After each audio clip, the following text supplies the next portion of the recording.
Hello दोस्तों, आज की हमारी जो स्टोरी है वो है माँ आपके हाथ का खाना डस्टबिन में डालने के लायक है।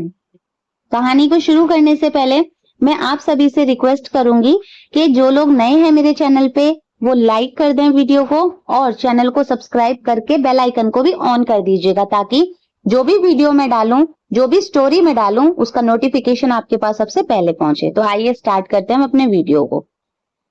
माँ, ये कैसे आलू का पराठा बनाया है आपने? सुबह सुबह पूरा मूड खराब कर दिया। ना नमक का पता है ना मसाले का। इससे अच्छा होता कि मैं आलू का पराठा बाहर से ही खा लेता। मैंने कल शाम को आपको कितने प्यार से कहा था कि कल नाश्ते में करारेदार आलू का पराठा और साथ में धनिया मिर्ची की चटनी बनाना, मगर तीखी चटनी तो आप बना ही नहीं पाई और ये बेस्वाद आलू का पराठा बना दिया। आजकल ध्यान कहाँ रहता है आपका माँ? सूरज ने झल्लाकर अपनी माँ से बोला। पीछे से उसकी पत्नी जिया भी बोली, हाँ मम्मी जी, आपने तो सुबह सुबह हमारे ऑफिस जाने के मूड की धज्जियां उड़ा दी। बिल्कुल बेस्वाद खाना बनाने लगी हैं आप। कल मैंने आप अपना पूरा खाना डस्टबिन में डाल दिया क्योंकि मेरे कलीग्स के सामने मेरा खाना बिल्कुल बेस्वाद लग रहा था। सूरज बोला, जिया ने जब मुझे ये रात को बताया तो मुझे बहुत ज्यादा शर्मिंदगी महसूस हुई। ऑफिस में हमारी इज्जत है, आपकी तरह घर पर सिर्फ खाना बनाने का काम नहीं है।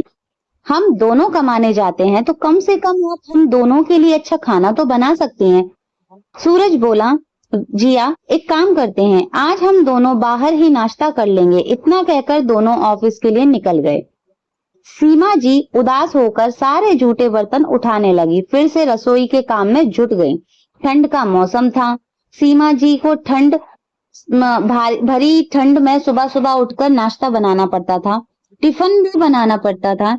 उम्र अधिक होने के कारण कभी कभी सुबह उनका उठने का मन भी नहीं करता था, फिर भी वो सुबह जल्दी उठ जाती थी और बेटे बहू के ऑफिस जाने से पहले नाश्ता खाना सब तैयार कर देती थी। सीमा जी के बेटे और बहू कभी डाइटिंग पर होते तो कभी उन्हें ज्यादा मिर्च मसाले वाला खाना चाहिए होता, जो सीमा जी के समझ के परे था।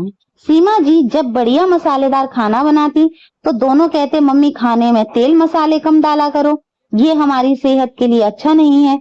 और जब सीमा जी कम मिर्च मसाले वाला खाना बनाती तो बेटे बहू को उनका खाना बेस्वाद लगता। कुछ दिनों में सूरज और जिया के रूखे व्यवहार को याद करके सीमा जी के आंखों में आंसू आ जाते। शाम को जब बेटा बहू घर आए तो दोनों आकर डाइनिंग टेबल पर बैठ गए। फिर सीमा जी ने दोनों को गर्मा गर्म चाय बनाकर दी।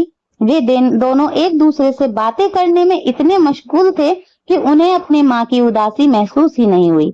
डिनर करते हुए सूरज फिर बोला, माँ, आज खाने में नमक और मसाला ज्यादा लग रहा है।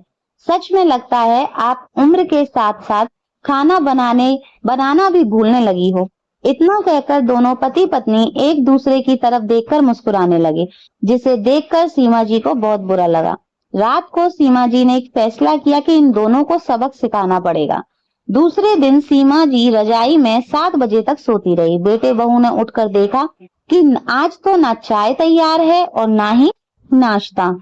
जिया जल्दी से सीमा जी के कमरे में गई और उन्हें जगाते हुए बोली, मम्मी जी क्या हुआ, आपकी तबीयत तो ठीक है?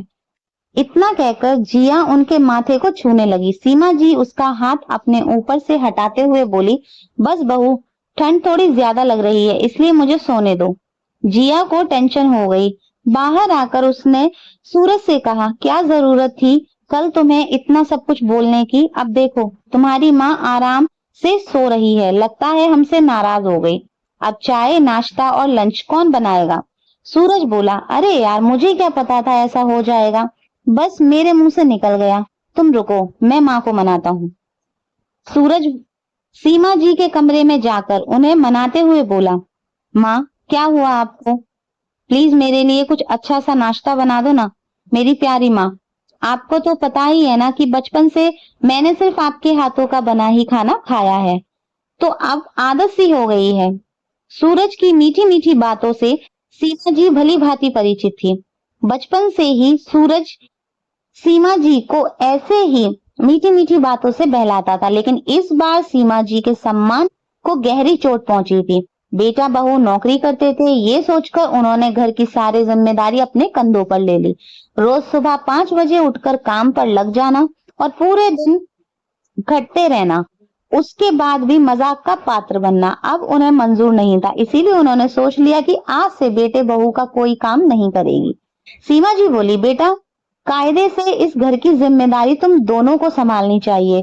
वैसे भी अब मेरे हाथों में स्वाद तो रहा नहीं, इसीलिए मैंने फैसला किया आज से तुम दोनों अपना चाय नाश्ता खाना सब खुद बनाओगे। मैंने तुम्हें भी तो बहुत सारा काम सिखाया है, तो तुम बहू की मदद कर दिया करना। सूरज बोला, माँ ये सब कैसे होगा, हम लोग तो 7 बजे सोकर उठते हैं। वंदना जी बोले, मैं भी तो रोज सुबह 5 बजे उठती हूँ। अब इस उम्र में सुबह सुबह 5 बजे उठ सकती हूँ, तो तुम दोनों की तो अभी उम्र ही क्या है। देर रात तक मोबाइल देखने की बजाय जल्दी सो जाया करो और सुबह उठकर अपना मनपसंद खाना बना लिया करो।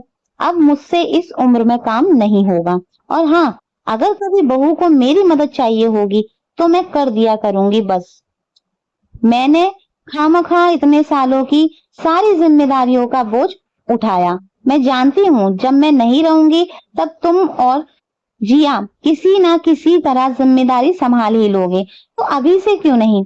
सूरज ने सीमा जी को मनाने की बहुत कोशिश की, लेकिन इस बार सीमा जी अपने फैसले पर अडिग रही।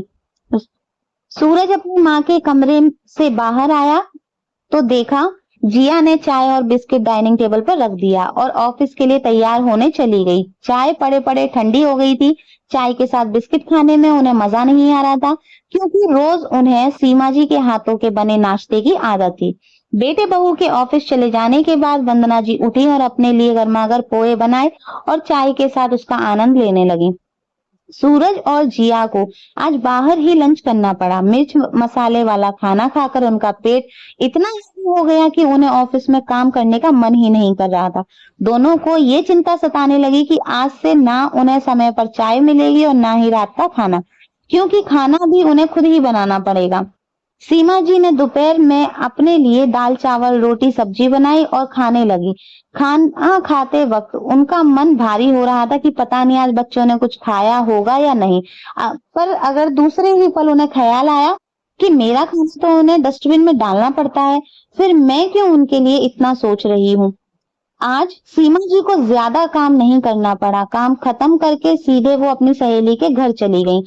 शाम को जब सूरज और जिया थके हारे घर आए, उस समय सीमा जी घर पर नहीं थी, वो टहलने गई थी। फिर दोनों ने अपने लिए चाय बनाई और रात के खाने की तैयारी में जुट गए।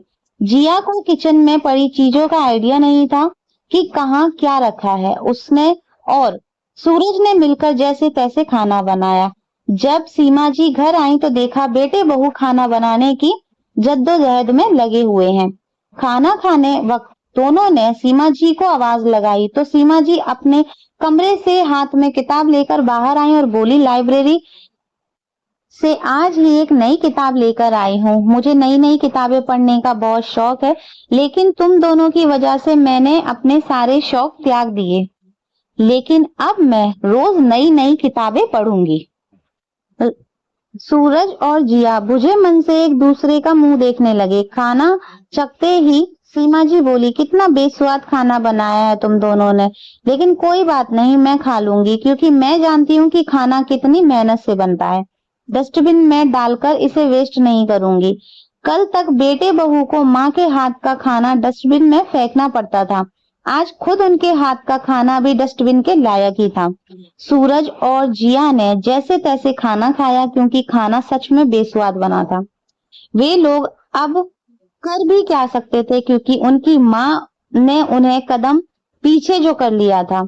अब अफसोस करने के अलावा उनके पास कुछ और नहीं बचा था। दोस्तों, वक्त रहते सामने वाले के कोशिशों को समझ लीजिए, प्रयासों को समझ लीजिए, क्योंकि जब सामने वाले ने प्रयास करना ही बंद कर दिया तब आपके हाथ अफसोस के अलावा और कुछ नहीं लगेगा। तो ये कहानी आपको कैसी लगी प्लीज मुझे कमेंट सेक्शन में जरूर बताइएगा। मिलती हूँ एक और इंटरेस्टिंग सी वीडियो के साथ। तब तक अपना ख्याल रखें। Thanks for watching.